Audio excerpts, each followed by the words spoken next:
একসাথে মিলে দেশ করবো। তাদের কেন গুলি মারো, তাদের কেন আটকায় রাখো?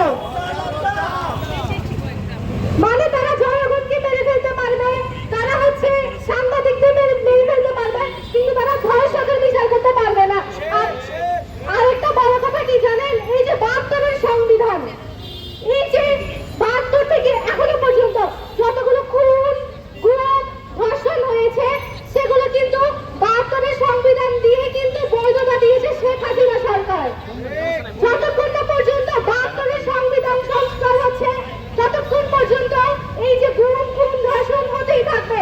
এই যে শিলং থেকে পারমিশন নিয়ে আসা স্বরাষ্ট্রমন্ত্রীর কথা আমরা শুনবো না, তিনি আমাদের কুরআন আইনকে বলে মধ্যযুগীয় আইন।